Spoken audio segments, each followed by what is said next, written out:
Bom, se é pra quebrar a tradição, que seja com o melhor filme, então.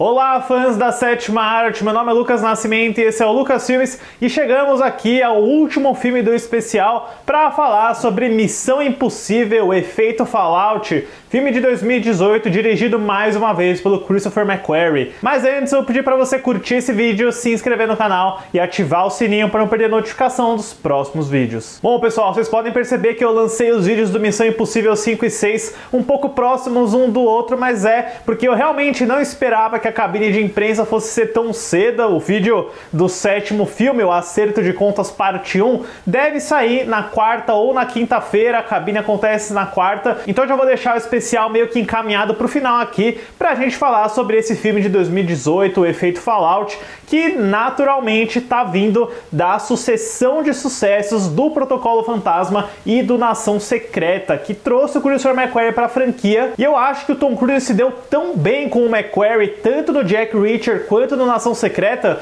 que pela primeira vez ele mantém o mesmo diretor para múltiplos filmes de Missão Impossível. O Christopher McQuarrie aceita dirigir Missão Impossível 6 e também escreveu o roteiro. Seria a primeira vez que isso acontece na franquia, que já teve nomes aí como Brian De Palma, John Woo, J.J. Abrams e Brad Bird. Agora o Christopher McQuarrie assume o comando não só do quinto e do sexto filme, mas das duas partes do vindouro Acerto de Contas. E eu preciso dizer que eu fiquei extremamente preocupado quando eu vi essa notícia, apesar de gostar muito do Nação Secreta e do trabalho do McQuarrie, mas eu acreditava que o segredo do sucesso de Missão Impossível era justamente esse rodízio de diretores. Mas por um lado, isso também me faz acreditar que o Tom Cruise, ainda que ele esteja dentro dessa ideia de ficar trocando de diretor e estilo, talvez desde o início ele sempre estivesse procurando por uma pessoa para conduzir os filmes da franquia. O desenvolvimento desse filme é bem rápido, não tem muito segredo, já que o McQuarrie já estava dentro, o roteiro é escrito, o elenco é montado e as filmagens do Missão Impossível 6 começam em abril de 2017, mas são interrompidas em agosto quando Tom Cruise quebra o tornozelo gravando uma cena, né? Todo mundo lembra disso, dele pulando de um telhado pro outro, acabou no corte final, inclusive, e a produção fecha até o final de outubro, garantindo um acréscimo de 80 milhões de dólares no orçamento, que acabou ficando na casa de 178 milhões de dólares. E chegando aos cinemas 3 anos depois do Nação Secreta, Missão Impossível Efeito Fallout mostra que não tem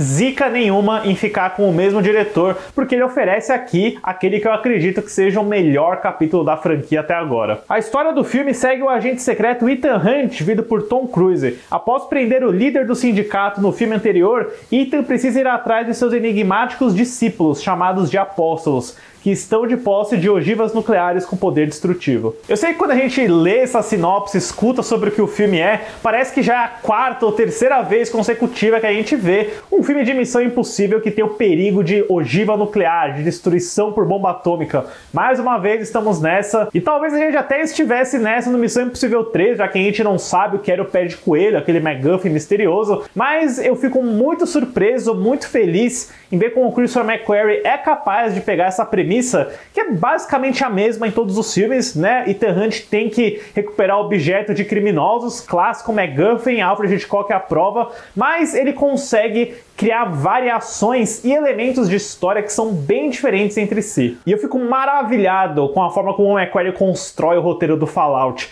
Desde o início ele já te dá uma puxada de tapete bem grande, colocando o Ethan, o Benji e o Luther meio que perdendo, né? Eles estão tentando conseguir as ogivas nucleares, mas dá tudo errado. O Ethan tem que deixar as ogivas serem levadas para salvar a vida do Luther, e o filme meio que começa com os heróis perdendo, né? Tipo, nossa, as bombas explodiram, mas o filme te dá uma outra puxada de tapete, porque eles revelam que aquelas explosões e que tudo que estava acontecendo até então era só parte de um elaborado disfarce para eles conseguirem um contato. Com essa abertura genial, o McQuarrie já tá te falando que tudo pode acontecer nesse filme. Olha, e o roteiro do McQuarrie segue essa promessa. É reviravolta atrás de reviravolta, surpresas, caminhos inesperados, principalmente porque o Ethan Hunt tem que se passar por um vilão para se infiltrar no grupo dos apóstolos, fazer alianças nada confiáveis com o agente Walker do Henry Cavill, com a perigosa Viúva Branca vivida pela Vanessa Kirby. E eu acho que o McQuarrie expande muito bem o universo da franquia, trazendo esses novos personagens, mas também aprofundando muito muito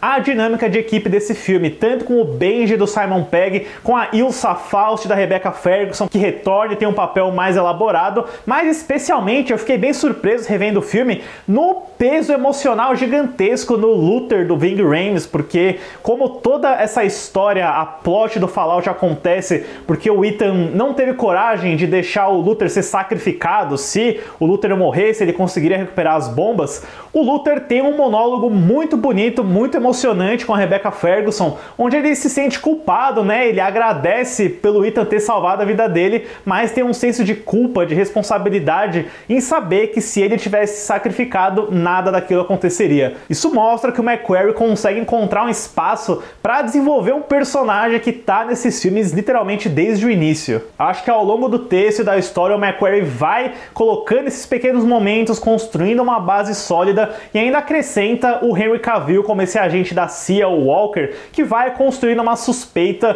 tentando incriminar o Ethan Hunt de que ele na verdade é o terrorista que eles estão procurando. Isso traz, mais uma vez, assim como a Nação Secreta fez, aquele senso de espionagem e paranoia que também existia no filme do Brian De Palma. E com essa base dramática e narrativa muito bem solidificada para mim, chegamos então ao grande espetáculo de ação que é o Fallout. Mais uma vez, o Christopher McQuarrie começa lá em cima, literalmente, ao colocar a maior estante do filme, talvez a mais elaborada e complexa, que é o Halo Jump que o Tom Cruise faz. Ele salta de um avião ele mesmo sem dublê em um plano longo que acompanha a ida dele para Paris. É simplesmente fenomenal de tirar o fôlego, aquela tomada da câmera se afastando para pegar o salto dele. É uma das imagens assim mais impressionantes que eu vi nos últimos anos, um baita trabalho da equipe de câmera e do diretor de fotografia Rob Hardy, que definitivamente não é um veterano como Robert Elswit, mas ele faz um trabalho excepcional nessa cena. Eles filmaram isso durante a hora mágica, que é quando o dia tá terminando, a noite tá começando, então é uma faixa do dia muito específica, mas que garante um impacto visual espetacular, ainda mais em IMAX. E isso é literalmente só o começo, porque ao longo do filme o McQuarrie vai apostando em cenas de ação bem diferentes entre si. Dá pra sentir o efeito do John Wick numa cena de luta no banheiro que é bem visceral, do Ethan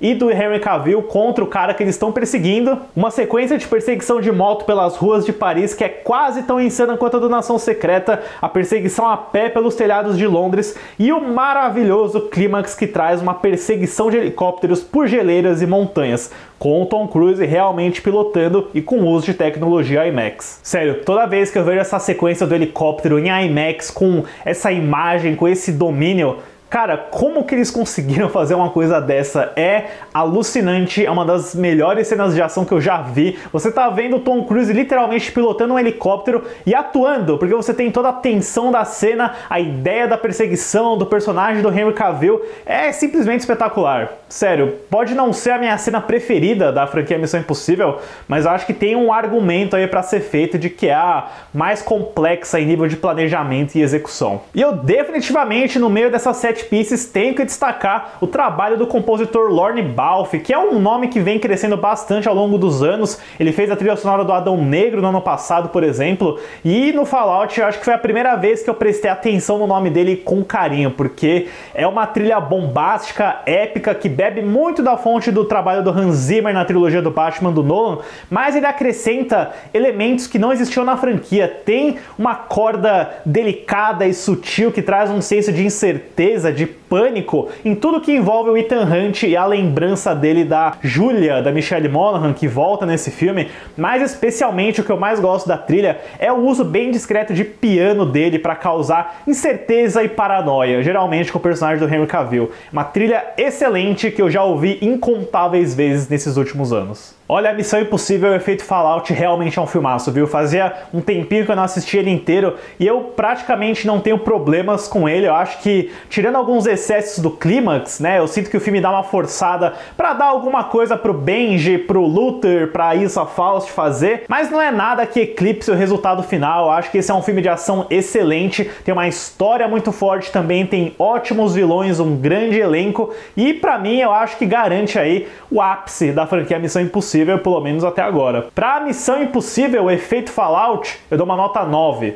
E no lado financeiro, teríamos mais um ápice para a franquia do Tom Cruise, com Missão Impossível Efeito Fallout estreando nos Estados Unidos em 27 de julho de 2018, com 61,236 milhões de dólares, arrecadando 220,159 milhões na bilheteria doméstica e 791,657 milhões no mundo inteiro. Agora sim, Fallout supera o Nação Secreta e o Protocolo Fantasma para se tornar a maior bilheteria da franquia Missão Impossível até agora. Bom, pessoal, esse vídeo encerra a nossa retrospectiva de Missão Impossível. Fiquem ligados aí no canal porque a crítica do acerto de contas chega muito em breve, assim como aquele tradicional ranking do pior ao melhor. Deixe nos comentários também o que vocês acham do efeito Fallout e se ele é o preferido de vocês também. Certo, pessoal? Obrigado pela visita e até a próxima sessão.